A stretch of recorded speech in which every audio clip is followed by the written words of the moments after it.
Shalom Bapak Ibu Saudara yang dikasihi Tuhan.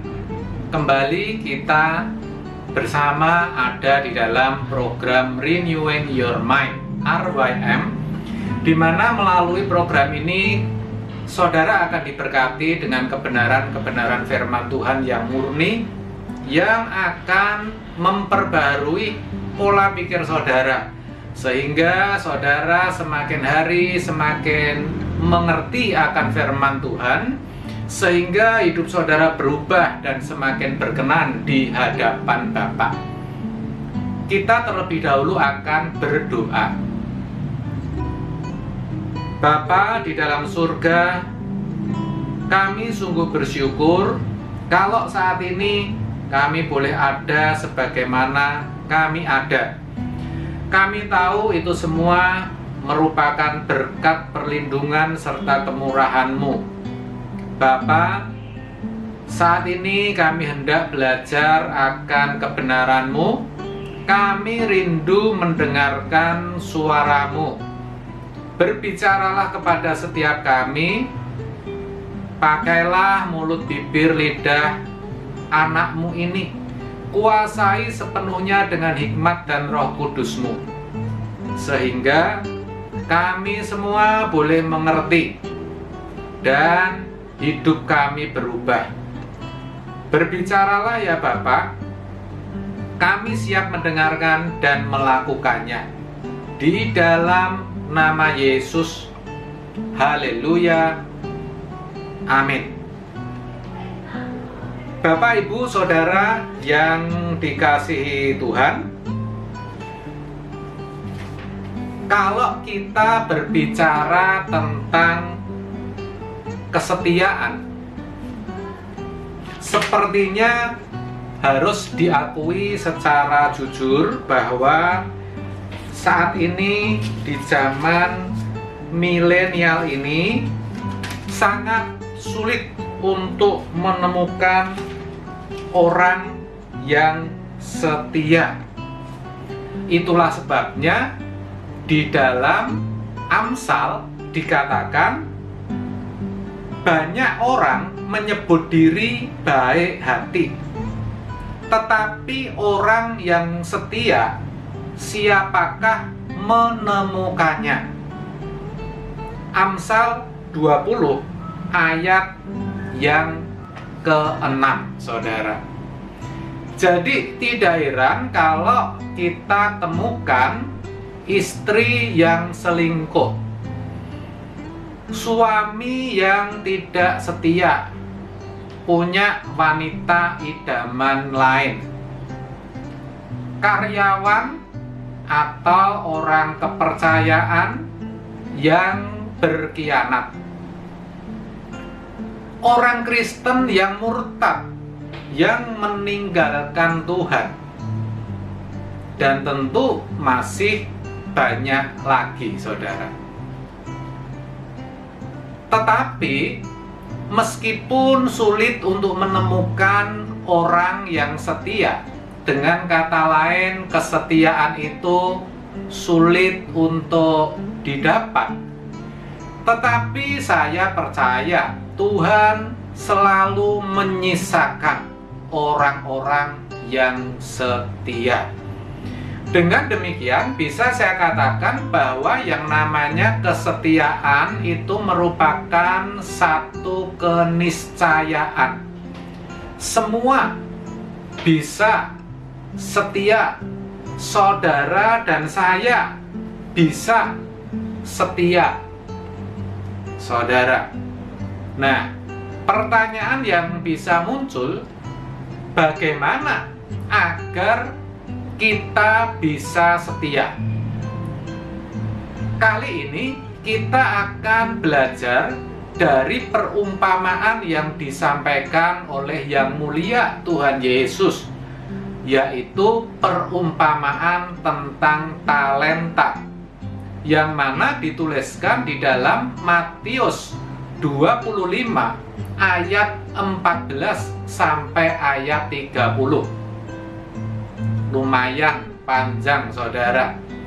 Itulah sebabnya saya tidak akan membaca semuanya, Nanti saya akan ambil 1-2 ayat yang akan kita renungkan.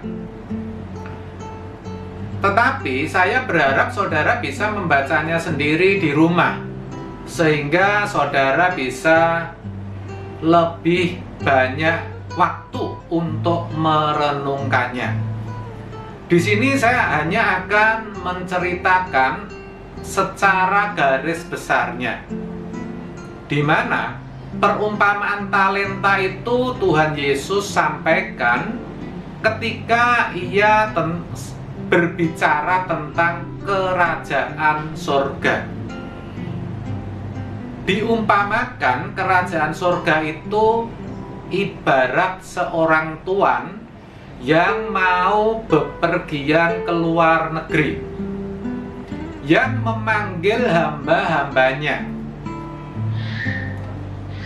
yang mempercayakan hartanya kepada mereka. Hamba yang pertama dikatakan dipercayakan kepadanya 5 talenta. Sedangkan hamba yang kedua 2 talenta. Dan yang ketiga 1 talenta. Semuanya diberikan berdasarkan kesanggupannya. Dikatakan demikian. Lalu pergilah tuan itu. Setelah sekian lama ia kembali dan memanggil hamba-hamba yang kepada mereka ia sudah percayakan hartanya. Kenapa dipanggil? Untuk dimintai 1 pertanggungjawaban. Hamba yang pertama datang dan berkata kepada tuannya bahwa setelah tuannya pergi, ia menjalankan talenta itu, lalu mendapatkan keuntungan 5 talenta. Demikian juga hamba yang kedua, ia juga demikian dan mendapatkan laba 2 talenta. Sedangkan hamba yang ketiga tidak berbuat apa-apa, ia memendam talenta itu di tanah, saudara. Nah, itu garis besarnya. Sekarang saya ajak saudara untuk membaca penggalan ayat dari kisah itu yang tertulis dalam Matius 25 ayatnya yang ke-21. Demikian bunyi firman Tuhan. Maka kata tuannya itu kepadanya, baik sekali perbuatanmu itu, hai hambaku yang baik dan setia. Engkau telah setia dalam perkara kecil, aku akan memberikan kepadamu tanggung jawab dalam perkara yang besar. Masuklah dan turutlah dalam kebahagiaan tuanmu. Nah, saudara, dari sini kita bisa belajar, saudara. Jelas tadi dikatakan, baik sekali perbuatanmu itu, hai hambaku yang baik dan setia. Engkau telah setia dalam perkara kecil. Perhatikan, engkau telah setia. Saya ulang, engkau telah setia dalam perkara kecil. Aku akan memberikan kepadamu tanggung jawab dalam perkara yang besar. Kalau kita baca seluruh ayatnya, maka kita tahu ucapan Tuhan ini juga dikatakan kepada hambanya yang kedua, yang juga sudah mengembangkan talentanya menjadi 4 talenta, saudara. Dan kalau kita perhatikan lagi atau kita kaitkan dengan ayat yang ke-28, saya akan baca untuk saudara. Sebab itu ambillah talenta itu daripadanya dan berikanlah kepada orang yang mempunyai 10 talenta. Kalau ini ucapan Tuhan yang ditujukan kepada hambanya yang ketiga, saudara, di mana sang Tuhan tadi menghendaki memerintahkan agar 1 talenta yang tidak dikembangkan, yang dipendam tadi, dikembalikan kepada tuannya, diambil kembali oleh tuannya, dan perhatikan, ditambahkan kepada orang atau hamba yang sudah memiliki 10 talenta, saudara. Artinya apa? Artinya hamba yang pertama tadi, atau kepada hamba yang pertama tadi, tuannya memberikan tanggung jawab atas perkara yang lebih besar. Nah, kenapa pertanyaannya tuannya berani memberikan tanggung jawab yang lebih besar kepada hamba ini? Karena kita tahu semua bahwa ia sudah terbukti memiliki kesetiaan, dan Tuhan ini percaya apabila ia menambahkan talenta kepada hamba ini, pasti dia juga akan setia. Begitu, saudara. Itu artinya kesetiaan yang besar itu diawali dari kesetiaan yang kecil. Kesetiaan dalam perkara-perkara yang kecil, saudara. Itu maksudnya. Nah, sekarang, saudara, talenta. Tadi kita tahu Tuhan ini mempercayakan talenta kepada hamba-hambanya.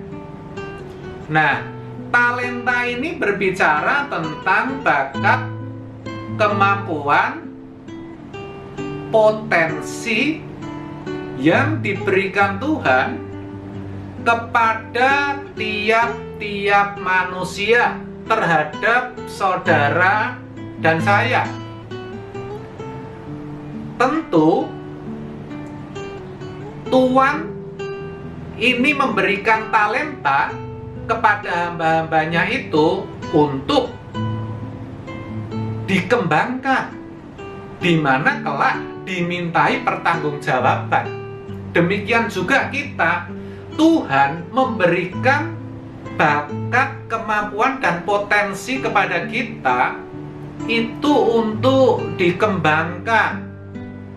Dikembangkan di mana? Dikembangkan di dalam hidup ini, yang mana akhirnya kelak satu hari nanti harus kita pertanggungjawabkan di hadapan tahta pengadilan Tuhan. Jadi hidup yang dibekali dengan talenta, dengan bakat dan potensi tadi harus kita kembangkan sedemikian sehingga kita boleh berkenan di hadapan Tuhan. Itu maksudnya. Dan kalau kita bicara tentang perkara-perkara, tadi dikatakan perkara-perkara kecil. Apa itu? Perkara-perkara kecil adalah segala sesuatu yang menyangkut kehidupan kita, keberadaan kita selama ada di dalam dunia ini. Dengan kata lain, segala sesuatu yang duniawi itu merupakan perkara-perkara yang kecil, Dan ini tidak ada sangkut pautnya dengan bakat dan kemampuan yang kita miliki. Tidak ada sangkut pautnya dengan talenta. Tidak ada, saudara. Tetapi yang perlu kita ingat, di dalam menghadapi dunia ini yang kita tahu semakin hari semakin jahat, kita harus bisa menggunakan potensi atau talenta yang Tuhan berikan kepada kita ini secara maksimal, sehingga setiap keputusan, setiap tindakan dan perbuatan kita senantiasa sesuai dengan pikiran dan perasaan Kristus. Itu maksudnya bagaimana melalui keberadaan hidup kita, kita bisa menjadi orang-orang yang bertanggung jawab, saudara. Kalau saudara sebagai ibu rumah tangga, ya ibu rumah tangga yang bertanggung jawab, saudara. Kalau saudara sebagai suami yang bertanggung jawab. Dalam pekerjaan saudara, apapun itu, mungkin saudara cuman sebagai buruh, atau sebagai pedagang, atau pebisnis online. Mungkin saudara ada yang pegawai negeri, ada yang karyawan swasta, bahkan ada juga yang sebagai politisi, ya, atau sebagai profesional. Misalnya saudara seorang dokter. Dalam kesemuanya itu, saudara harus bertanggung jawab. Jadi kesetiaan di sini terkait erat dengan yang namanya tanggung jawab. Di dalam setiap aspek kehidupan saudara, tanggung jawab saudara itu menunjukkan kesetiaan saudara.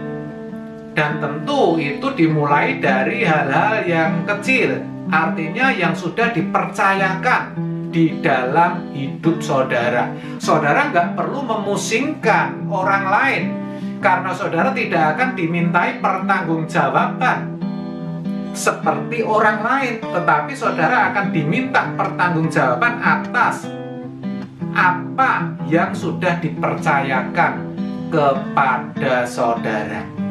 Dan kalau saudara setia, kalau kita setia, ya, dengan tanggung jawab tadi, ya, maka semakin hari pasti kita menjadi lebih baik. Hidup kita pasti menjadi berkualitas. Itulah kenapa tadi dikatakan, ya, yang 5 bisa jadi 10, yang 2 talenta bisa jadi 4. Itu kenapa? Karena dikembangkan. Artinya talentanya menjadi lebih banyak. Itu berbicara kualitas hidup kita akan lebih baik. Dan baik di sini pengertiannya adalah menyukakan hati Tuhan, sesuai dengan kehendak Tuhan. Ini sangat penting, saudara, kita mengerti.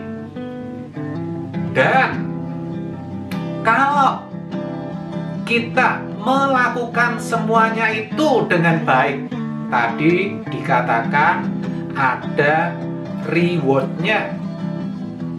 Dikatakan di dalam Matius 25 ayat 21 tadi, masuklah dan turutlah dalam kebahagiaan Tuhanmu.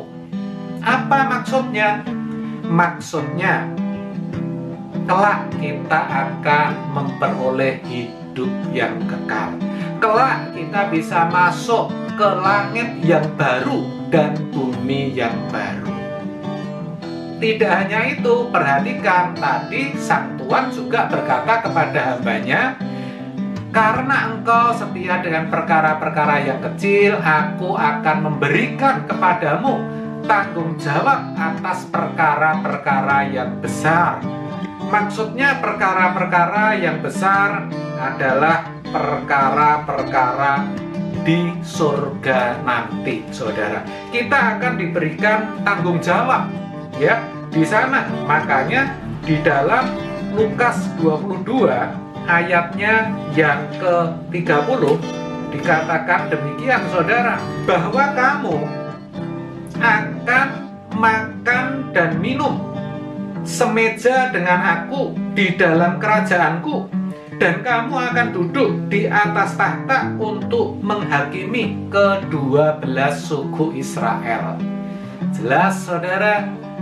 Jadi upahnya tidak hanya masuk ke langit baru dan bumi baru, tetapi juga memiliki hak istimewa, yaitu makan dan minum sehidangan semeja dengan yang mulia Tuhan kita Yesus Kristus. Selain itu, tanggung jawabnya juga diberi, saudara. Kita tidak hanya sekedar jadi masyarakat biasa, tetapi menjadi hulu balang kerajaan. Jelas tadi dikatakan akan memerintah bersama-sama aku, akan menghakimi ke-12 suku Israel. Wow, sungguh luar biasa, saudara. Nah, tetapi ingat, saudara, semuanya itu akan kita peroleh kalau kita memiliki kesetiaan sampai akhir.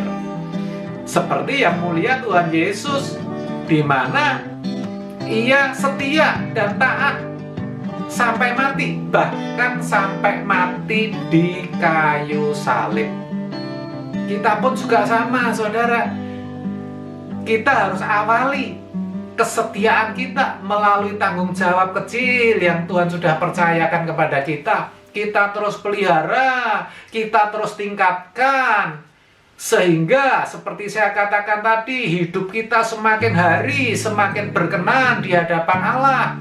Kita bisa menyukakan hatinya. Nah, barulah kita bisa dikatakan memiliki satu kesetiaan sampai akhir. Dan hasilnya kita akan menuai, saudara. Yaitu apa?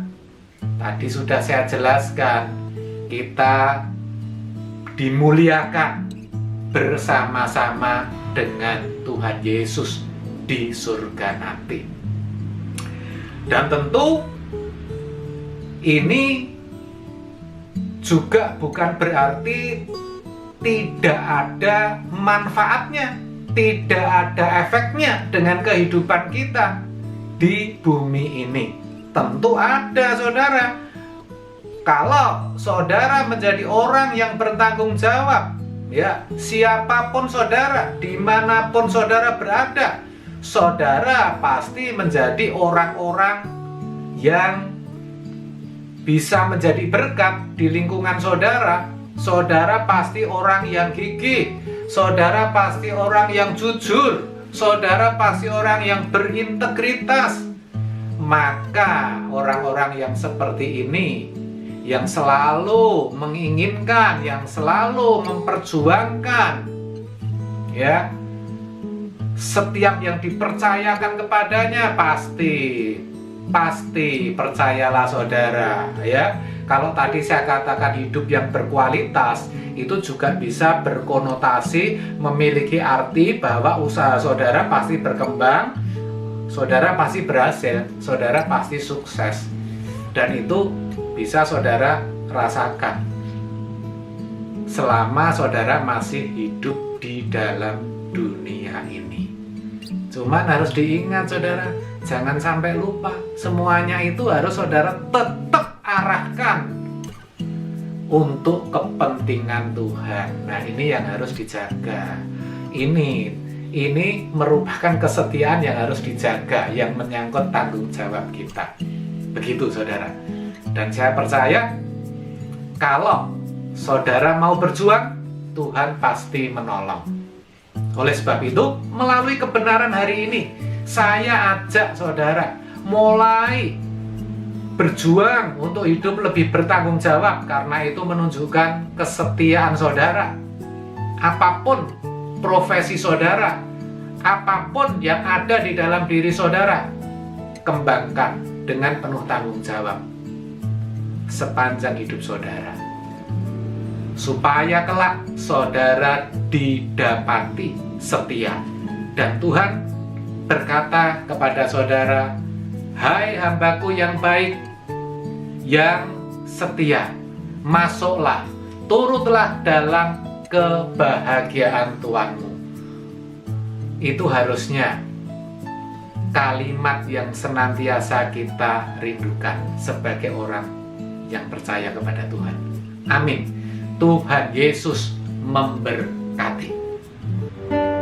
Mari saudara, kita akan dengarkan satu pujian untuk meneguhkan kebenaran firman yang sudah kita dengar. Saudara bisa ikuti kalau saudara bisa.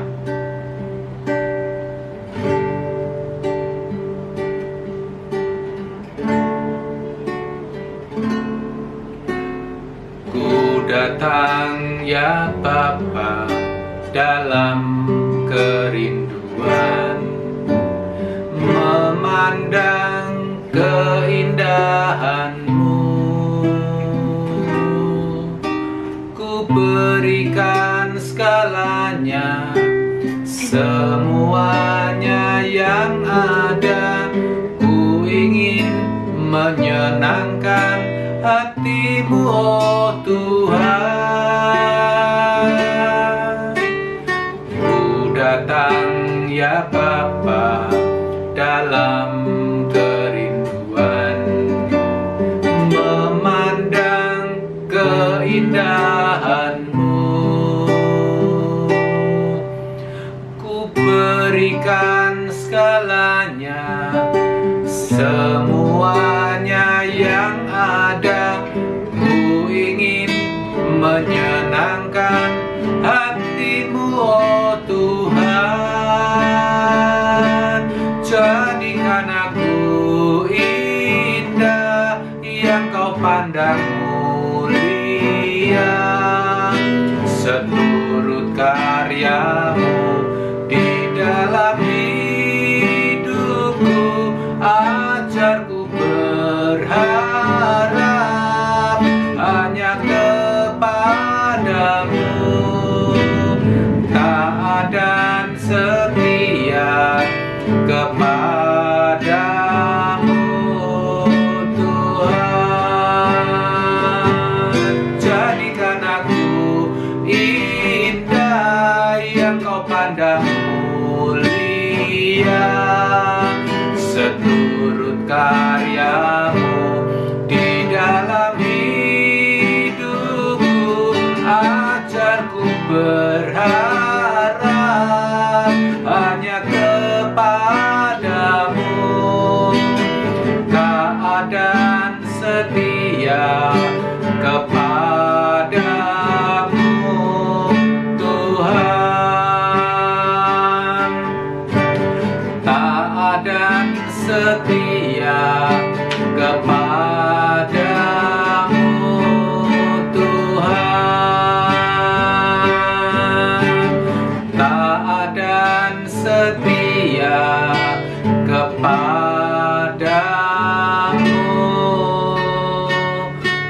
Tuhan.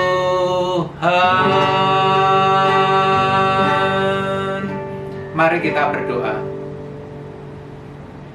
Sungguh Bapa, kami mengucap syukur oleh karena kebenaran yang boleh kami terima saat ini, di mana Kau ingatkan kepada kami bahwa kesetiaan merupakan satu keniscayaan.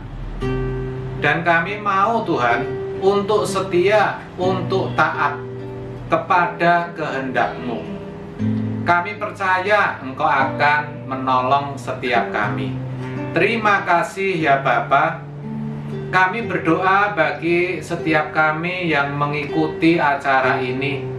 Kiranya Engkau juga memberkati, menolong, bahkan menuntun kehidupan kami. Sehingga dimanapun kami berada, kami boleh tetap memiliki kesetiaan dan ketaatan kepadamu. Terima kasih ya Bapak. Bapak, Ibu, Saudara yang dikasihi, sebelum kita berpisah, Tuhan akan mencurahkan berkat-berkat-Nya. Oleh sebab itu, terimalah berkat perlindungan, kasih karunia, dan damai sejahtera yang daripada Allah Bapa dan dari Tuhan kita Yesus Kristus serta persekutuan dengan Roh Kudus akan menyertai saudara sekalian mulai saat ini sampai selama-lamanya. Di dalam nama Yesus. Amin. Baik, terima kasih atas kebersamaan saudara. Salam RYM. Selamat melanjutkan aktivitas saudara. Tuhan Yesus memberkati.